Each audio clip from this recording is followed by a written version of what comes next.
Buenas tardes. Vamos a comenzar esta nueva lección de metafísica. Les parto comentando que comencé a revisar los ensayos, como yo creo que les he explicado alguna vez. La corrección de ensayos es bien laboriosa, demanda mucho más tiempo que la corrección de una prueba ordinaria. Así que, bueno, Dios mediante los tendré corregido la próxima semana, pero es difícil que sea antes que eso por el trabajo que demanda. Por lo que he visto ahora, el rendimiento ha sido bastante semejante al del primer ensayo, ¿no? Lo cual es bueno, no es una cosa... o sea que por una parte bien, digamos, pero por otra, hasta el momento de lo que he alcanzado a ver, no vio tampoco mejorías muy notorias respecto del primer ensayo. Igual que no es tan buena, pero en todo caso los resultados que tengo son totalmente parciales, así que no se pueden sacar consecuencias de eso, ¿no? Vamos a continuar con la discusión de las cuestiones que estábamos tratando antes de que se colocara el feriado y que, en fin, la clase en principio tendríamos el día lunes, no se ha podido hacer. Y la próxima semana va a ser lo mismo, además, porque el día lunes también es feriado.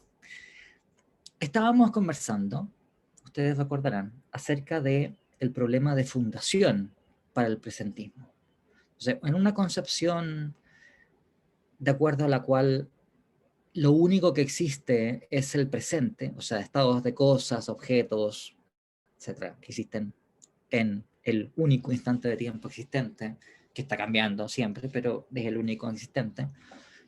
El problema surge acerca de qué es lo que hace verdaderos enunciados en tiempo pasado o enunciados en tiempo futuro.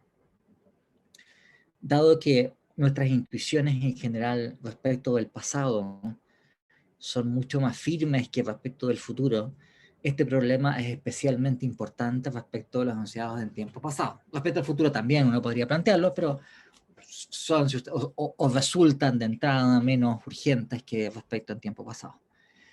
Noten ustedes también que perfectamente un antirrealista, perdón, un presentista podría sencillamente decir, mira, es un costo la teoría, lo único que existe es el presente y todos los enunciados en tiempo pasado son todos carentes de valor de verdad, por ejemplo, o todos falsos por igual.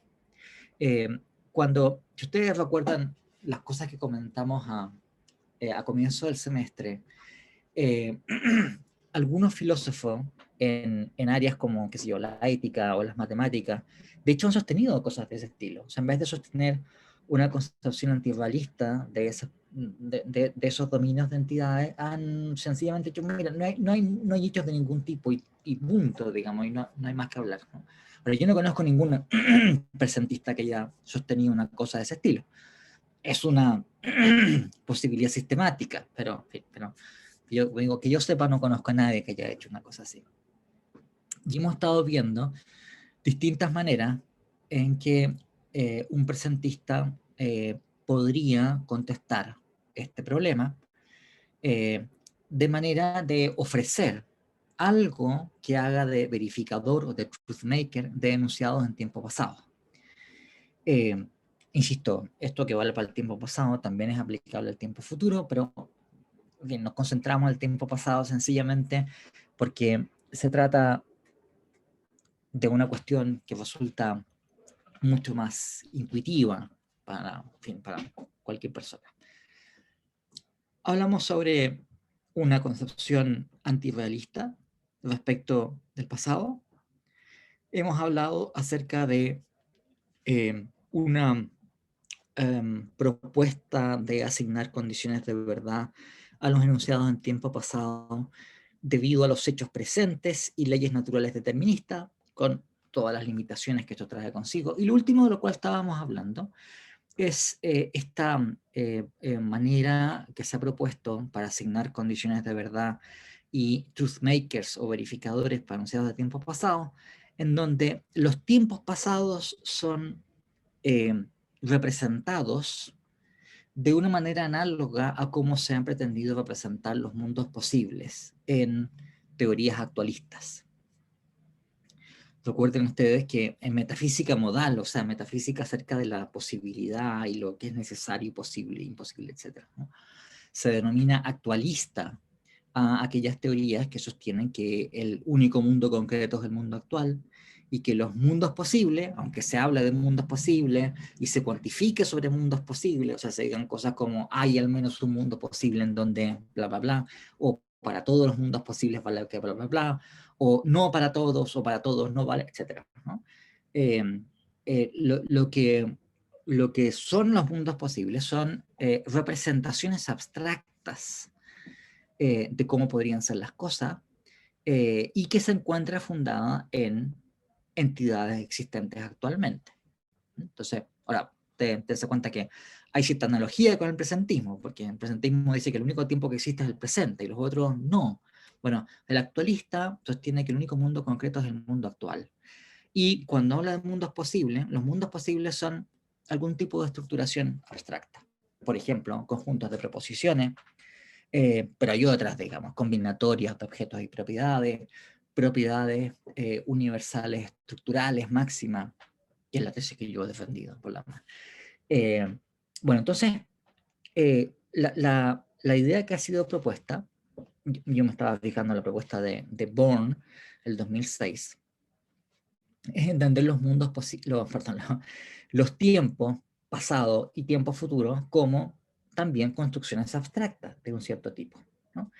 Esto es lo que se llama los tiempos ersatz, que es una expresión alemana que significa algo así como sustituto, ¿sí? O sea que es algo que cumple las funciones de, sin ser aquello que está sustituyendo. Entonces, los tiempos pasados ersatz no son tiempos pasados, no es un tiempo exactamente, es algo que cumple las funciones de un tiempo, que sustituye un tiempo, ¿no? La expresión ha sido utilizada primero por David Lewis, que denominaba así de una manera un poco peyorativa a los mundos posibles del actualista, diciendo, bueno, no son mundos realmente, ¿no? Son cosas que, por decirlo así, hacen las veces de, pero no son realmente mundos posibles, no son como mis mundos posibles. Bueno, aquí entonces la idea es que no hay tiempos pasados, ni hay tiempos futuros, pero tenemos algo que cumple sus funciones, que hace las veces de tiempo pasado, y que permite entonces ofrecer algo que funda la verdad de esos anunciados en tiempo pasado, cuando son verdaderos, y lo mismo respecto a los anunciados en tiempo futuro. Ahora, ¿cómo se hace esta construcción? La verdad es que bien, hay una manera específica como la hace Craig Born, pero perfectamente, la verdad es que uno conociendo las discusiones que han habido en metafísica modal, podría haberse utilizado alguna otra diferente, digamos. O sea, tampoco habría ningún problema, por ejemplo, en que los tiempos pasados y futuros tengan representados como universales estructurales máximos, por ejemplo, ¿no? No veo ningún inconveniente en eso, ¿no? Pero sea como sea, la forma preferida por Bourne es que los tiempos son representados por conjuntos máximamente consistentes de lo que él denomina U-proposiciones, ¿ya? No son proposiciones simplemente, porque las proposiciones simplemente pueden tener operadores temporales. O sea, la idea es que, bueno, estas son proposiciones, pero no tienen operadores temporales. Simplemente, por decirlo así, describen intemporalmente lo que hay, lo que existe y bien. El que nosotros le coloquemos que una cualificación del tipo esto sucede en el pasado o esto sucede en el futuro es ulterior. Estas son simplemente descripciones, por decirlo así, intemporales de lo que sucede. Y vamos a suponer que tenemos dada la totalidad de todas las proposiciones que describen cómo son las cosas, pueden describirlas de una manera correcta o incorrecta, ¿no? Pueden ser verdaderas o falsas, ¿no? Entonces, la idea es que vamos a identificar con un tiempo un conjunto máximamente consistente de las proposiciones, todas las proposiciones, ¿no? Esto es, se denomina un conjunto máximamente consistente, un conjunto que para cada proposición Q o sea, para las infinitas proposiciones, ¿no? Sea Q una cualquiera, el conjunto o contiene Q o contiene no Q. ¿No? Ahora, ¿cuál es la gracia que tiene este procedimiento de especificar los tiempos con conjuntos máximamente consistentes de proposiciones? Que nos aseguramos dos cosas cuando uno utiliza este procedimiento, que por lo demás ha sido usado para construir o, en fin, o ofrecer algo que cumpla las funciones de un mundo posible en ontologías actualistas. Es que, por una parte, la descripción que se consigue, o sea, cuando uno toma la conjunción de todas las proposiciones que conforman un conjunto máximamente consistente de proposiciones, nos ofrecen una descripción completa de cómo serían las cosas. ¿Ya? Como, en fin, hay preposiciones que describen, por decirlo así, cualquier hecho, entonces, por cualquier cosa que podría ser el caso, el tiempo que estamos considerando es un tiempo en donde aquello se da o no se da, ¿no? Entonces, es una descripción completa de lo que sucede en ese tiempo. Y en segundo lugar, es una descripción consistente de lo que sucede en ese tiempo. Esto es una descripción que por la manera en que ha sido construido el conjunto máximamente consistente de proposiciones, está libre de contradicción. ¿Por qué? Bueno, un conjunto de proposiciones es contradictorio cuando existe al menos una proposición, Q, tal que el conjunto incluye Q y al mismo tiempo incluye su negación, incluye no Q. Ahora, ustedes pueden darse cuenta que dada la forma en que son definidos los conjuntos máximamente consistentes de proposiciones, sencillamente ningún conjunto de aquellos que estamos considerando va a contener ninguna contradicción, ¿no? Porque para cualquier proposición va a contener o bien Q o bien no Q. Ok, entonces la idea es que cada uno de estos conjuntos máximamente consistentes de proposiciones vamos a considerar que describen lo que es el caso en ese tiempo, ¿no? O en otras palabras, en ese tiempo se supone que todas esas proposiciones, que son todas, por decirlo así, ¿no? En fin, tenemos el mapeo completo de todas las proposiciones y cada una de ellas es o bien verdadera o falsa. Entonces, en cada tiempo, todas esas proposiciones que conforman el conjunto máximamente consistente de proposiciones era verdadero o será verdadero.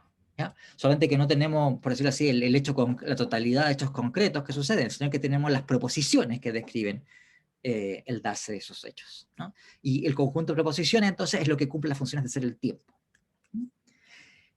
Entonces, bueno, tal como lo formula Bourne, cada tiempo es un conjunto máximamente consistente de proposiciones, más un índice, que se coloca aquí con una letra I latina minúscula, pero que indica, por decirlo así, un número real que permite ordenar este tiempo dentro de la serie temporal, ¿ya? Entonces, la estructura temporal completa, esta estructura abstracta que permite asignar condiciones de verdad a las proposiciones en tiempo pasado y en tiempo futuro, se identifica entonces con esta estructura en donde tenemos, en primer lugar, el conjunto de todos los tiempos, el conjunto de todos los conjuntos máximamente consistentes de proposiciones U, o sea, sin operadores temporales, una relación de ordenación que se expresa mediante esta especie de signo menor que, pero en fin. Y dentro de esta estructura hay un tiempo que está singularizado, que es el presente, que vamos a citarlo como TA, ¿no? Noten ustedes que cuando hablamos del presente, se genera aquí una pequeña ambigüedad porque puede designar la totalidad de lo existente, porque todo lo que existe es presente, o bien la proposición que describe los hechos que existen, ¿no? Que son los hechos presentes, ¿no? Si uno considera el conjunto de preposiciones que resulta verdadero de lo que existe sin ninguna restricción, que es solamente el presente. Entonces, bueno, ese conjunto de oraciones, de proposiciones, perdón, va a ser el único conjunto que contiene solamente oraciones verdaderas dentro de toda la estructura, ¿ya? Para el caso modal sucede exactamente lo mismo. Cuando ustedes conciben los mundos posibles como conjuntos máximamente consistentes de proposiciones, cosa que, por ejemplo, ha sostenido Robert Adams, solamente hay un conjunto verdadero, o sea, un conjunto del cual todas sus proposiciones son verdaderas, que es aquel que está describiendo el mundo actual. Todas las demás descripciones contienen a lo menos una proposición falsa. ¿Bien? Bueno, entonces, ¿cómo se ofrecen aquí condiciones de verdad y truth makers para oraciones en tiempo pasado y en tiempo futuro? La oración que dice que en el pasado es el caso que Q, por ejemplo, va a ser verdadera si solo si se cumple la siguiente condición. 1. Q pertenece a uno de los conjuntos máximamente consistentes, que son bien, lo que correspondan a los tiempos. Tal que ese conjunto máximamente consistente pertenece a la estructura temporal completa y está en la relación, ordenado, por decirlo así, por esta relación de ordenación, antes que el mundo actual. ¿Bien? Una cosa análoga sucede respecto del futuro. ¿Por qué razón es verdadero la proposición de que en el futuro va a ser el caso que Q? Porque uno, Q pertenece a un conjunto máximamente consistente de proposiciones, ese conjunto forma parte de la estructura, es decir, que es el conjunto de todos los tiempos, y se encuentra con posterioridad ordenado, por decirlo por esta relación de posterioridad, ordenado después que el tiempo actual. Entonces, bueno, por así decir, la idea entonces es que la estructura completa, o sea, la estructura de todos los conjuntos máximamente consistentes de proposiciones, más esta relación de ordenación, que podemos entenderla como la relación de ser anterior a o ser posterior a, como, en fin, como uno prefiera, es lo que hace de verificador de enunciados en tiempo pasado y en tiempo futuro, que son verdaderas en el presente. ¿Bien? Entonces, bueno, estas son cosas que estuvimos conversando en la sesión pasada. Lo último que comentamos era indicar qué problemas tiene esta concepción, ¿no? Y por qué razón esta forma de especificar truth makers para enunciados pasados y futuros tiene dificultades. No digo que son dificultades insalvables, digamos, ¿no? Que no hay ninguna posibilidad, que el presentismo no tiene ninguna forma de enfrentar este problema, pero son dificultades importantes, digamos, ¿no? Y que son desafíos teóricos serios que una concepción presentista tiene que enfrentar. Un punto central es el siguiente, ¿no? Cuando uno considera cada uno de los conjuntos máximamente consistentes que están cumpliendo la función de los tiempos pasados. Bueno, esos conjuntos parecen intuitivamente haber sido seleccionados para cumplir las funciones de ser un tiempo pasado, debido a que en el pasado sucedieron ciertas cosas y no otras, ¿no? Esto es, si uno considera simplemente conjuntos máximamente consistentes de preposiciones U, recuerden ustedes, sin operadores temporales, bueno, tenemos todo tipo de conjuntos máximamente consistentes de proposiciones, ¿no? Tenemos conjuntos máximamente consistentes de proposiciones en donde, no sé, digamos, ¿no? Tenemos el mundo de Tolkien, del Señor de los Anillos, y en donde los orcos y los trasgos invaden, etcétera, ¿no? Entonces hay que resistir en Gondor la invasión del Señor Oscuro, y bien, ustedes tienen conjuntos de proposiciones que incluyen todo eso, o el Quijote de la Mancha, o bien, lo que se les ocurra, digamos, ¿no? Entonces, tiene que haber algo en virtud de la cual se efectúa una discriminación. sea, algunos conjuntos máximamente consistentes de preposiciones nos sirven para hacer pasados ersatz, pero otros no, ¿no? Es decir, nos interesa que cuando esta construcción abstracta del pasado esté incluido en el pasado un conjunto máximamente consistente de preposiciones que contenga la preposición hay dinosaurios, por ejemplo. Pero no nos interesa que exista un conjunto máximamente consistente de preposiciones que contenga la preposición, no sé, ¿no? Hay elfos del bosque, o cosas así. Tiene que haber alguna forma de discriminar. Algunos conjuntos máximamente consistentes de preposiciones deben quedar adentro y otros deben quedar fuera, ¿no? Intuitivamente hay una razón para eso, y es que en el pasado había dinosaurios, digamos, y no había elfos de los bosques, ¿verdad? Entonces, por esas razones que uno debe estar y el otro no, debido a que en el pasado ha sucedido algo de cierta característica, y en cambio no ha sucedido en el pasado que han habido elfos de los bosques. Hasta donde sabemos, naturalmente. Bueno, la respuesta que ha dado Bourne a este tipo de problema es decir que la relación de ordenación, ¿no? Para volver a esto de aquí, esto que aparece aquí, ¿no? Este signo que es como el signo de ser menor que, ¿no? Que ordenan los tiempos, de manera a colocar los cuales anterior y cuál es posterior, y que por decirlo así generan entonces la serie temporal, ha ido, por decirlo así, seleccionando los tiempos que van a conformar la serie temporal, y en el orden correspondiente, ¿de acuerdo? Porque no nos serviría, normalmente, podría ser verdad, por ejemplo, que en un tiempo, no sé, Napoleón, por ejemplo, vence a, qué sé yo, al zar y al emperador de Austria-Hungría en la batalla de Austerlitz. Y también es parte del pasado, por ejemplo, que, qué sé yo, Gengis Khan derrota y destruye la ciudad de Samarcanda, que le echó la dejó pebre, la dejó plana la cuestión. Bueno, en fin. Pero nos interesa, por eso, que la ordenación coloque el orden correctamente, digamos, que son dos cosas que sucedieron en el pasado. La destrucción de Samarcanda por Gengis Khan sucede antes que el triunfo de Napoleón en Austerlitz, ¿no? Entonces estaría mal, digamos, que colocara primero Austerlitz y después la destrucción de Samarcanda, ¿no es cierto? Bueno, bien. Entonces, la relación de ordenación selecciona las conjuntas máximamente consistentes de preposiciones que efectivamente describen cosas que han sucedido en el pasado. Y además tiene que ordenarlos de la manera correcta, digamos.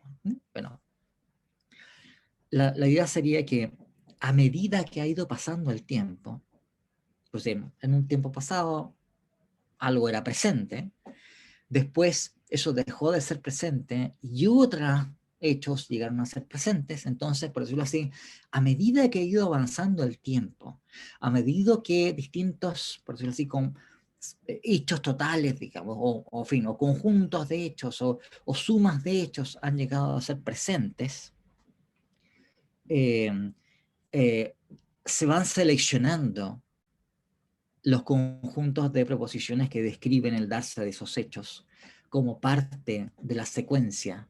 Entonces, es una secuencia que está ordenada por la relación esta relación de anterioridad o posterioridad, y pasa un instante de tiempo, llega algo a ser presente, hay una descripción completa de lo que sucede, es un conjunto máximamente consistente de proposiciones, y entonces, por decirlo así, ese conjunto máximamente consistente de proposiciones queda automáticamente marcado, por decirlo así.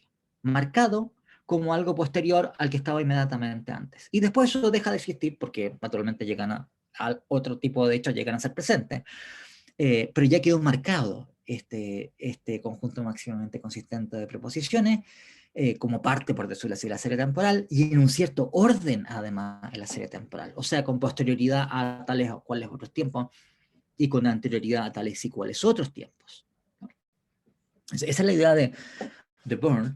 Y y por tanto la idea sería que esa evaluación de ordenación de anterioridad a posterioridad estaría efectuando aquí, yo te diría, gran parte del trabajo metafísico. La tarea metafísica explicativa descansa en esto, ¿de acuerdo? En esta relación de ordenación. Esto es lo que cumple aquí la función central, ¿no? Bien, ¿cuál es el problema que tiene la respuesta que da Byrne a este problema? Es que, claro, una vez que algo deja de ser presente, ¿bien? Y pasa a ser pasado, bueno, dejó de ser presente. Significa que si uno es presentista, ya no existe, ¿no? O sea, quiero decir, una vez que algo dejó de ser presente, el conjunto máximamente consistente de proposiciones que describía con verdad ese hecho total, bueno, ya no está describiendo con verdad el hecho total, que es el presente, ¿no? Lo que me interesa es que describía un hecho total, que era presente. Pero esto que estoy yo enunciando, lo estoy enunciando en tiempo pasado, naturalmente, porque en el presente eso no existe. Por supuesto, en el pasado sucedió que sucedió, y por eso entonces, en el pasado, ese conjunto de proposiciones fue verdadero. ¿Bien? Por eso sucedió en el pasado, naturalmente, ¿no? Entonces, la idea es la, la razón, últimamente, por la cual se prefieren ciertos conjuntos máximamente consistentes de proposiciones por sobre otros para ser parte de la serie temporal y para estar ordenados además en la forma que corresponde, es que esos acontecimientos sucedieron, ¿no? En el pasado fue el caso que Napoleón derrotó a los austrohúngaros y a los rusos en la batalla de Austerlitz, y Gengis Khan destruyó Samarcanda, ¿no? Y debido a que en el pasado sucedió eso, entonces es que la descripción, esto es el conjunto máximamente consistente de proposiciones que describe tal cosa, fue verdadero. Entonces, ¿no? Y por eso, entonces debe estar en la serie temporal. Pero, nuevamente, estoy apelando a hechos pasados. Entonces, eh, sí, no sé si se entiende suficientemente bien, pero la cuestión es que los hechos pasados, o sea, los verificadores denunciados en tiempo pasado que son verdad en el presente, se supone que viene dado por estos tiempos ersatz y su ordenación mutua en una estructura completa que representa la serie temporal. Pero la adecuación de esa estructura completa y de la relación de ordenación entre los tiempos ersatz depende, a su vez, para su adecuación de hechos pasados objetivos. Entonces, la idea es que los enunciados en tiempo pasado, que son verdaderos en el presente, tienen verificadores debido a que hechos pasados objetivos. Entonces no hemos resuelto el tema, ¿no? Fíjense, esa es una dificultad, como ustedes pueden darse cuenta, muy gruesa de esta alternativa presentista. Insisto, esto no significa que no haya ninguna alternativa presentista, de que no sé, a lo mejor algunos de ustedes, digamos, hoy día, digamos, antes que se dormía, entonces se les ocurre, esta es la solución, y en fin, qué sé yo, puede pasar muchas cosas, ¿no? Pero por lo menos tenemos en esta propuesta un problema sustantivo que afecta su adecuación para ofrecer truth makers de esos enunciados en tiempo pasado, que son verdaderos en el presente. Para resumirlo, ¿por qué es verdad que hubo dinosaurios en el presente? Bueno, porque hay un conjunto máximamente consistente de oraciones que dice que hay dinosaurios, ese conjunto máximamente consistente de proposiciones que dice que incluye la proposición hay dinosaurios, forma parte de la serie temporal y se encuentra bajo la relación de ordenación antes del presente. Ya, ok. ¿Por qué razón se encuentra ese conjunto máximamente consistente de proposiciones ordenado en el pasado respecto del presente, ¿no? Y está seleccionado como parte de la serie temporal? Respuesta, porque hubo dinosaurios. Bien, entonces se dan cuenta, ese es el problema que tenemos aquí en mente. Hay otra dificultad también, igual bastante seria, pero tiene formas de enfrentarse que uno podría imaginar, digamos, ¿no? No sé si alguien las ha intentado, de hecho, digamos, pero es que es lo siguiente, ¿no? Que cuando hablamos de proposiciones, ¿no? Y piensan que cada tiempo viene representado por un conjunto máximamente consistente de proposiciones. Esas proposiciones, en principio, incluyen lo que se llama proposiciones singulares, ¿ya? Bueno, hay aquí explicaciones que no puedo darles en detalle, digamos, pero por lo menos esquemáticamente déjenme explicarles en qué consiste esto, ¿no? Una proposición singular se denomina una proposición que versa acerca de un individuo particular, ¿ya? Ojo que estoy hablando de proposiciones, no estoy hablando de oraciones de un lenguaje, ¿ya? Si tengo la oración del lenguaje Sócrates es hombre, por ejemplo, está constituido por el nombre propio Sócrates, que es una expresión de nuestro lenguaje. Cuando estoy hablando de la proposición de que Sócrates es un ser humano, por supuesto, para enunciar esta proposición estoy usando la oración en español, entre comillas, Sócrates es un ser humano, pero yo podría haber dicho lo mismo en inglés o en francés, o en alemán, o en latín, o en griego, ¿no? Algo así como, a ver, ¿cómo es en griego? ¿Cómo está?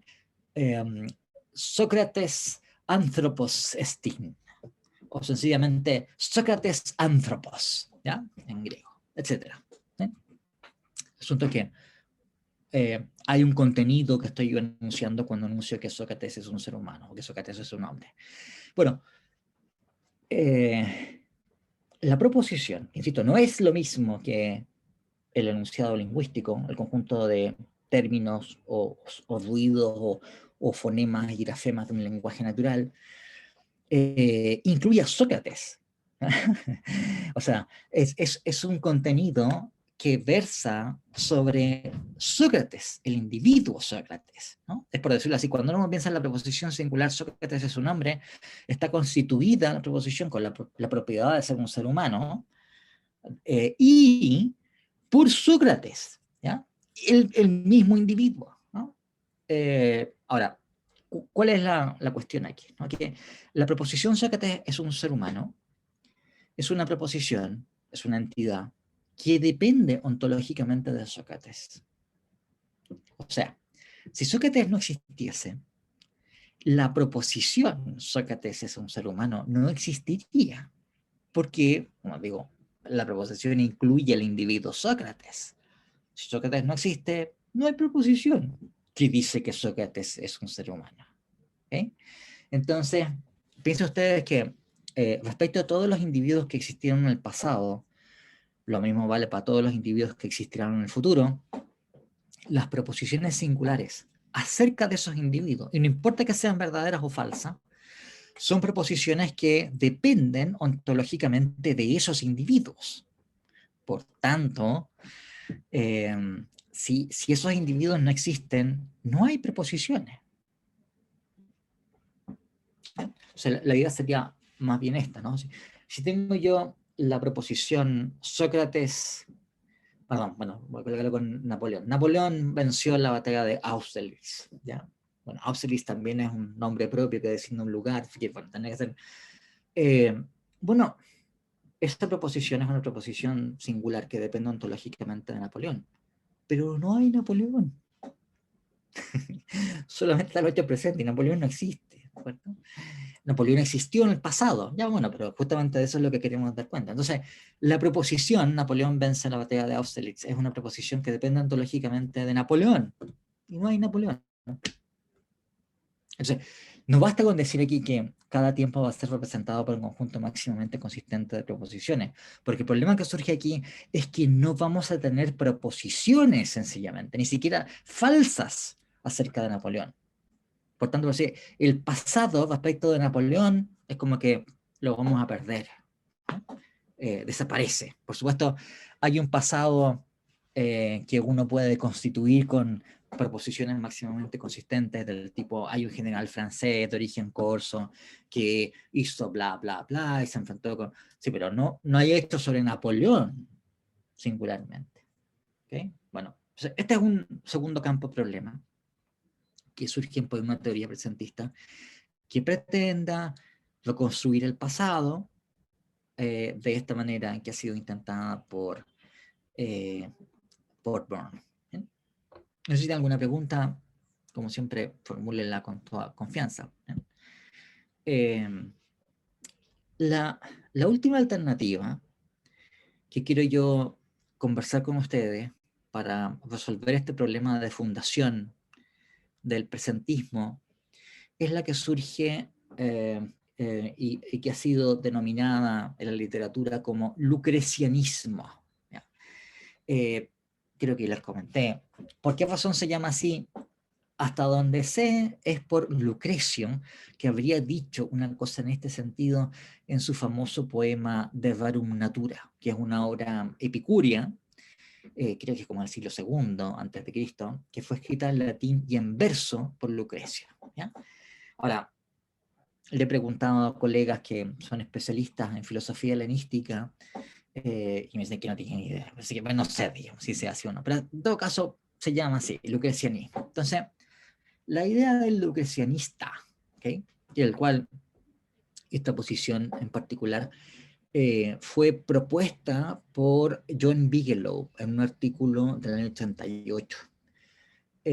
La idea es la siguiente, que el presente, pensemos la totalidad de hechos presentes, o si ustedes quieren la suma mereológica de todos los hechos presentes, instancia ciertas propiedades temporales, por decirlo así.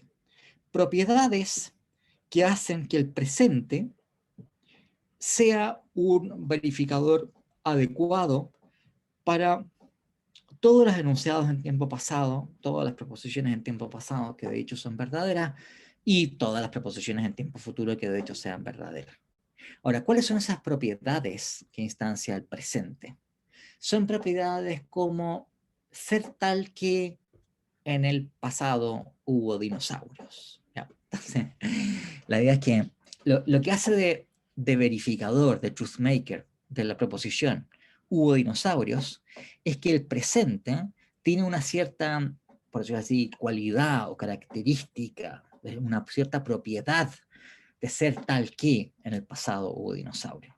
Y como el presente es tal que en el pasado hubo dinosaurio, en el pasado hubo dinosaurio. ¿Verdad?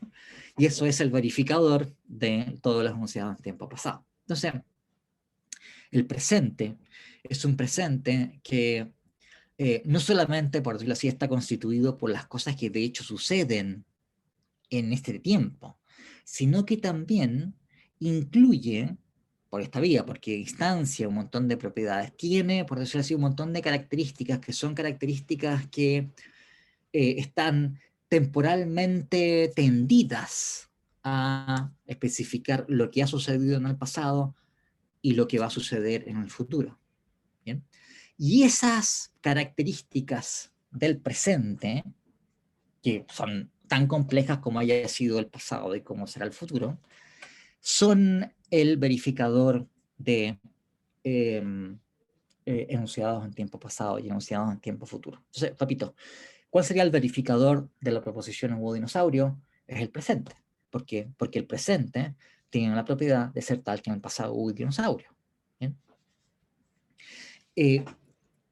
Esta idea de Bigelow tiene antecedentes en otras formulaciones anteriores, que no son iguales, digamos, tienen diferencias, pero uno puede establecer cierta analogía entre lo que propone o lo que ha propuesto los lucrecianistas y estas otras alternativas. En concreto, por ejemplo, Arthur Pryor, de cual yo les he comentado varias veces, ¿no es cierto?, que fue un personaje de los años 60, que en su época fue muy pionero, digamos, en temas de lógica modal, lógica temporal y metafísica modal y metafísica temporal. ¿No? Bueno, entonces Pryor, que era un presentista, defensor de serie A, rechaza el argumento de McTaggart, ¿no? lo que hacía era que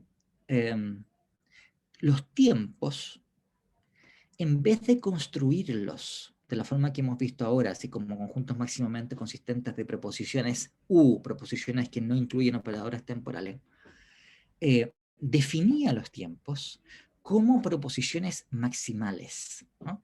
Ahora, el resultado viene a ser relativamente parecido, ¿no? Pero la idea es la siguiente, ¿no? ¿Qué es lo que es una proposición maximal? Es una proposición que incluye o excluye, o bien, implica la negación de toda proposición, incluyéndose a sí misma, naturalmente. Obviamente que se implica a sí misma, pero entonces, sumemos tengo un tiempo t, el tiempo t se identifica con una cierta proposición q, pero es una proposición, por decirlo así, extremadamente rica en contenido. Tan rica en contenido que cuando uno considera cualquier preposición, R, por ejemplo, Q o bien implica R, o sea, o bien es necesario que si Q entonces R, o bien Q excluye R. Esto es, o bien es necesario que si Q entonces no R. Y eso para toda proposición, ¿no? Ojo, y este es un punto importante respecto a lo que vimos con Byrne, incluyendo operadores temporales. Entonces, la idea sería, cuando tenemos yo esta preposición maximal, ¿no?, que representa un tiempo, por supuesto incluye todas las preposiciones que describen lo que sucede de hecho en ese tiempo. Pero también, como incluye preposiciones en tiempo pasado y futuro, por decirlo así, ofrece una suerte de espejo metafísico de la serie temporal completa. Yo supongo que ustedes tienen ahora, sí, tienen, me parece que tienen ahora filosofía moderna, ¿no? Por lo menos los que están haciendo filosofía, ¿no? Entonces ustedes habrán estudiado a Leibniz, ¿no? Esta idea de las mónadas, que, en fin, que tienen, por decirlo así, dentro de sí mismas un reflejo de lo que acaecen todas las restantes mónadas del universo, ¿no? Bueno, aquí sucede una cosa parecida, sería análoga si ustedes quieren, ¿no? Cada tiempo es un tiempo que es identificado con una única proposición, o sea, nuevamente es una entidad abstracta, pero que posee tal riqueza que cada uno de esos tiempos es un espejo de todos los restantes, ¿ya? Entonces, nuevamente, claro, si uno concibe los tiempos a esa manera como lo hace Prior, la idea sería que, qué sé yo, el tiempo presente, por ejemplo, es tal que en su misma naturaleza incluye todo lo pasado y todo lo futuro. ¿Mm? Bien, entonces, la idea sería que los tiempos, ¿no?, en particular el tiempo presente, se encuentra conteniendo el detalle de todos y cada uno de los acontecimientos que han sucedido para cada tiempo anterior a él, y contiene todos la descripción perfectamente adecuada de todos y cada uno de los acontecimientos que sucederán para cada tiempo futuro, ¿no? El que hagamos esto finalmente con una preposición maximal, como lo hace Prior, o lo hagamos tal como lo proponen los lucrecianistas, con un montón de propiedades acerca de lo que sucedió en el pasado, lo que sucederá en el futuro, para todo efecto da lo mismo, ¿no? Y ojo que este mecanismo de representar los tiempos como preposiciones maximales también viene de metafísica modal, o sea, también es un recurso que ha sido utilizado para especificar los mundos posibles, como, exactamente como proposiciones maximales, ¿no? De hecho, eso es lo que hace Kit Fine, y una cosa parecida a esa es la que hace Alvin Plantinga, ¿eh? O sea que no es que se haya sido un recurso así inusitado, digamos, no, es un recurso que ha sido usado en metafísica modal. Ok. ¿Qué problema es el problema que se ha planteado respecto del lucrecianismo y la manera en que los lucrecianistas pretenden ofrecer verificadores para proposiciones en tiempo pasado y en tiempo futuro? La dificultad central aquí es una dificultad que tiene que ver con consideraciones nuevamente de fundación o de grounding, ¿ya? O sea, esto se ofrece por los creacionistas para resolver el problema de grounding, y lo que ellos han ofrecido para resolver el problema de grounding o de fundación, de qué es lo que funda la verdad anunciada en tiempo pasado y en tiempo futuro, es algo que tiene un problema de fundación. Y la idea es la siguiente, ¿no? Que si uno piensa en esta proposición, que además yo supongo que a ustedes les tiene que sonar como súper extraño, digamos, ¿no? O sea, uno puede pensar en una propiedad como la propiedad, no sé, de tener 20 kilogramos de masa, o la propiedad de tener forma esférica, o la propiedad relacional de estar a 5 metros de un cubo, qué sé yo, ¿no? Pero suena raro así como la propiedad de ser tal que bla, bla, bla. ¿Eh? Eh, estas propiedades, ¿no?, que estamos indicando, si pensamos en la propiedad de ser tal que en el pasado es el caso que P. Uno, es una propiedad extrínseca. Dos, es una propiedad que está aparentemente fundada en hechos pasados. ¿Bien? Entonces, voy a explicar esto, pero la idea sería la siguiente, ¿no? O sea, lo que Cenista me está diciendo, mira, ¿cuál es el truth maker de la proposición hubo dinosaurio? Digo, súper fácil, es el hecho de que el presente instancia la propiedad de ser tal que en el pasado hubo dinosaurios. ¿Ya? Ok.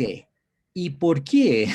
¿Cuál es el fundamento de que el presente instancia la propiedad de que en el pasado hubo dinosaurios? Bueno, la respuesta intuitiva es que en el pasado hubo dinosaurios, ¿de acuerdo? Entonces, si ustedes se dan cuenta, lo que estamos haciendo es diciendo de una manera un poco alambicada, ¿no es cierto?, que el verificador de la proposición de que en el pasado hubo dinosaurios es que en pasado hubo dinosaurios, ¿de acuerdo? Entonces, en fin, no parece ser una respuesta adecuada, ¿no? La idea es que si uno considera intuitivamente proposiciones como ser tal que en el pasado es el caso que P, esa proposición es una proposición que se encuentra fundada, perdón, proposición, es una propiedad que se encuentra fundada en el hecho de que en el pasado hubo dinosaurios, o por lo menos el hecho de que esté instanciada la propiedad, porque uno perfectamente también podría, no sé, tener la propiedad de ser tal que en el pasado Gandalf derrotó a Saruman en las profundidades de, qué sé yo, ¿no? O se enfrentó al Balrog en las profundidades de las minas de Moria, etcétera, ¿no? Bueno, eso no pasó, digamos, no es falso, y por tanto nada instancia la propiedad de ser tal que Gandalf derrotó a Saruman. O que, no sé, 2 más 2 es igual a 5. ¿Bien? Bien. Pero aquí la idea es que el presente instancia la propiedad de ser tal que en el pasado es el caso que P, supongamos que eso efectivamente es parte del pasado.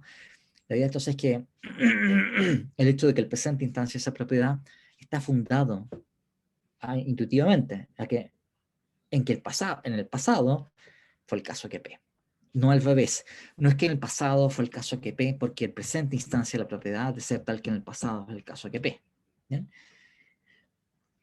Ahora, permítanme explicarles un poquito esto de aquí, ¿no? ¿Qué es lo que se denomina una propiedad extrínseca? Que creo que no hemos hablado de esto hasta este momento. Si lo he hecho y se me está olvidando, les pido que me recuerden, ¿ok? Porque en fin, podría ser que... Creo que no, profe. Sí, yo tampoco... Creo que primera vez que lo escucho. O sea, yo creo que sí hemos hablado sobre relaciones internas y externas, ¿no es cierto? Eso sí, alguna vez lo hemos mencionado, pero no propiedades intrínsecas y extrínsecas. Entonces, la idea es la siguiente. Es una distinción útil en ontología, una serie de campos, ¿no? Una propiedad intrínseca es una propiedad que determina cómo es algo, un objeto, por sí mismo, por decirlo así, sin considerar lo que suceda con otros objetos diferentes de él. En cambio, una propiedad se dice extrínseca cuando el hecho de que un objeto la posea tiene que ver con cosas que le suceden a otros objetos diferentes de él. Dejo colocarle un par de ejemplos acerca de esto, ¿no? Piensen ustedes en la propiedad de ser famoso, ¿ya? Entonces, ¿en qué consiste que alguien sea famoso? Bueno, consiste en que hay otra gente que lo conoce, ¿verdad? no es nada que le pasa a él, digamos. No es que el tipo por ser famoso va a ser más gordo, por ejemplo, o va a ser más alto, o no sé, digamos, le va a cambiar el color del pelo.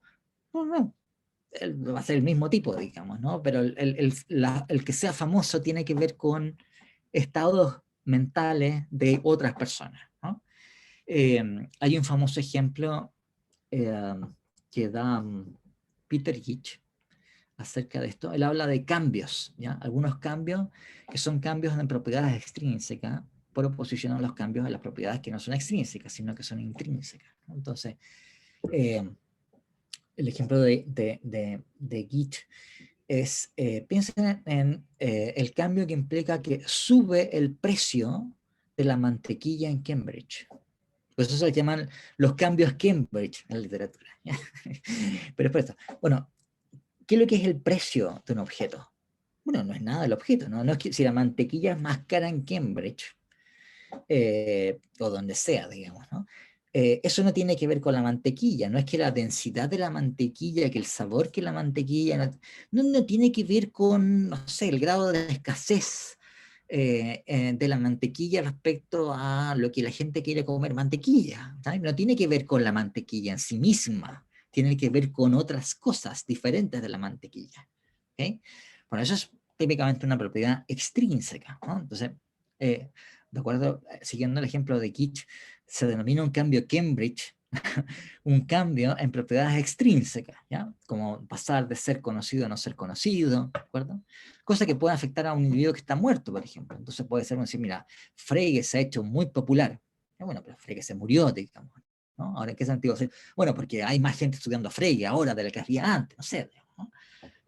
O Aristóteles está siendo objeto de renovada atención, pero eso no es un cambio en Aristóteles, digamos, ¿no? Es gente que toma en cuenta lo que dijo Aristóteles, pero Aristóteles se murió, ¿de acuerdo? Bueno, entonces, eh, bien, si ustedes ven la discusión filosófica, es como toda una área específica de cómo hacer esto preciso, ¿no? Pero hay muchas discusiones acerca de cómo hacer esto preciso, pero intuitivamente, ustedes pueden pensar, hay determinaciones o propiedades de las cosas que las determinan como son en sí mismas, como son su forma, su tamaño, su masa, ¿no? Y otras determinaciones o propiedades que atribuimos a las cosas con verdad, pero no por algo que suceda en ellas intrínsecamente, sino por cosas que suceden en otras cosas, ¿no? Por eso se dice son atribuciones relacionales, porque tienen que ver con otros individuos, ¿no? Eh, Peter van Inwagen eh, ofrece el siguiente, es súper nerd esta cuestión, extremadamente nerd, y además hace alusión a cosas que se veían el milenio pasado, así que seguramente ustedes no habían ni nacido ni saben de qué se trata, pero había una serie que solía verse en televisión que se llamaba Star Trek, que versaba sobre una nave espacial que iba avanzando por, en fin, por la galaxia y se encontraba con distintos mundos.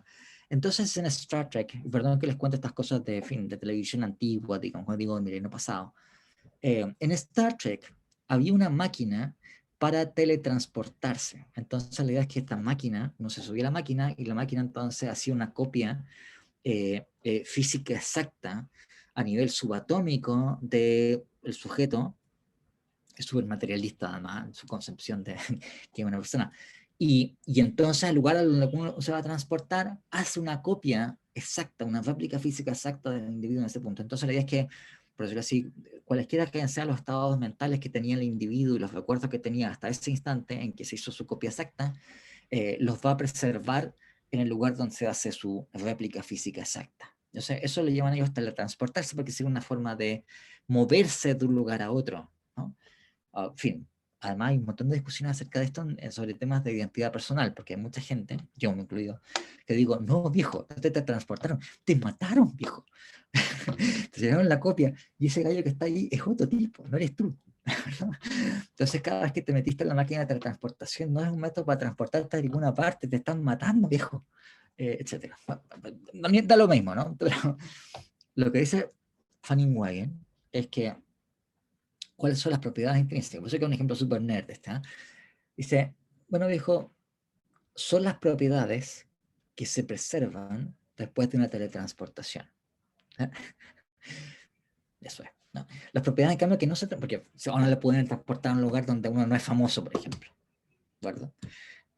O si uno, qué sé yo, en el lugar que estaba se encontraba a 5 metros de un cubo, bueno, pero lo transporta a un lugar donde no hay cubos, digamos, qué sé yo, etcétera. Esas son propiedades extrínsecas. Las propiedades que no se pueden preservar por teletransportaciones son propiedades que cuentan como extrínsecas, y las que sí se preservan cuentan como intrínsecas, ¿no? Esto que lo he contado, si ustedes ven la literatura, tiene niveles de sofisticación enormes, pero, o sea, en fin, pero no es necesario que entremos en eso. La cuestión es cuál es aquí, ¿no? Que típicamente la propiedad de ser tal que en el pasado hubo dinosaurios es una propiedad extrínseca. Un objeto llega a instanciar esa propiedad no por algo que tenga ese objeto intrínsecamente, sino por cosas que han sucedido en otro sitio, por decirlo así. Y en particular, si el presente instancia con verdad la propiedad de que en el pasado hubo dinosaurios, eso se encuentra fundado, adivinen en qué, en que en el pasado hubo dinosaurios, naturalmente, ¿no? Entonces, no es una respuesta al problema de fundación que tenemos que ver, ¿no? Si lo vemos de manera, por decirlo así, esquemática, queremos ofrecer un verificador, o sea, algo que sea lo que funde, que sea verdad en el presente, que en el pasado hubo dinosaurios. ¿Qué es lo que efectúa la fundación? Que el presente instancia la propiedad de ser tal que en el pasado hubo dinosaurios. Ok. ¿Qué es lo que funda que el presente instancia la propiedad de ser tal que en el pasado hubo dinosaurios? En el pasado dinosaurios.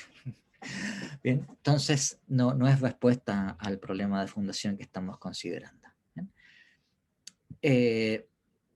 No sé si tienen alguna pregunta en particular sobre estas cuestiones. Parece que no hay ni una pregunta de nada. ¿Bien? Bueno, lo que quiero, y con esto va a ser el cierre de lo que estamos discutiendo sobre ontología del tiempo, ¿no? La idea es que vamos a pasar después a ver temas sobre persistencia en el tiempo de objetos. Creo que vamos a tener como 3 clases para esta cuestión. Es un desastre que quieren que les diga, pero que colocan un feriado, digamos, en fin, a cada rato. Entonces, bueno, en fin, vamos a tratar de ver todo lo que se pueda, ¿no? Pero tenemos que mencionar por lo menos algunas cosas sobre el impacto que tiene en las discusiones metafísicas del tiempo sobre la teoría de la relatividad especial. Eso vamos a tener que continuar el lunes, nuevamente el feriado, pero el miércoles de la próxima semana, ¿no? Así, ¿qué es lo que sucede con la relatividad especial?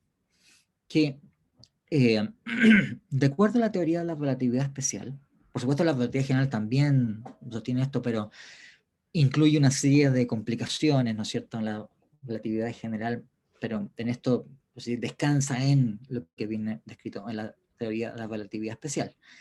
Es que no hay algo así como el presente. O sea, uno diría el presente es que, bueno, es la totalidad de eventos o acontecimientos que son simultáneos entre sí ahora. ¿Okay? Y hay una única totalidad de todos los eventos que son simultáneos entre sí ahora. ¿Okay? El problema que surge con relatividad especial es que no hay una única totalidad que satisface esa condición.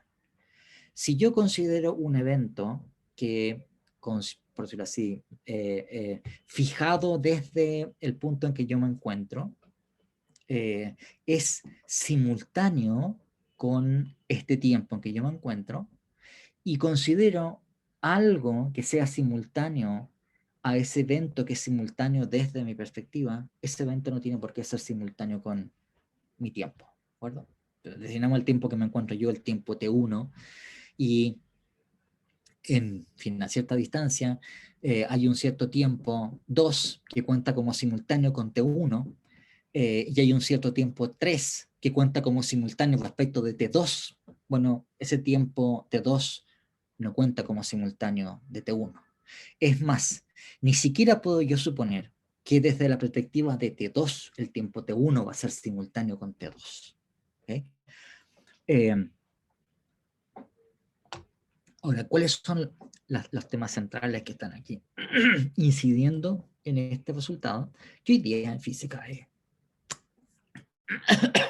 algo completamente asumido para los físicos.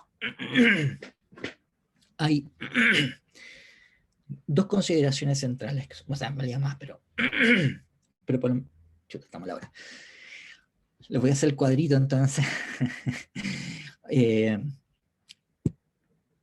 Bueno, en esta cosa que, o sea, también el esfuerzo que he hecho yo para colocarles esto, ¿no? Que soy súper torpe para los PowerPoint, pero ustedes pueden ver aquí cómo tenemos estos tres eventos, A, B y C, y dependiendo cómo sea el marco de referencia desde el cual se especifican las relaciones de simultaneidad o no simultaneidad, puede suceder que el evento A sea anterior a B y a C, o puede suceder que C sea anterior a B y a A. O al fin, puede ser también que sean simultáneos, ¿no? O sea, dependiendo del marco de referencia, distintos eventos pueden contar como simultáneos entre sí o pueden no contar como simultáneos entre sí. Como ustedes pueden ver, aquí lo que tenemos es que tenemos tres eventos distintos y esos eventos, dependiendo de cuál sea la velocidad del marco de referencia, van a contar o como uno de ellos anteriores a los otros tres, a los otros dos, o como simultáneos, o como aquel que inicialmente era el último, como el primero y anterior a los otros dos. ¿Okay? Bien, pero estamos ya en la hora, así que vamos a tener que quedar en este punto. Y bueno, eso. Nos veremos el día miércoles y espero entonces tenerles ya corregido los ensayos. Gracias, Nos vemos. profe. Hasta luego. Gracias, profe. Chao, profesor.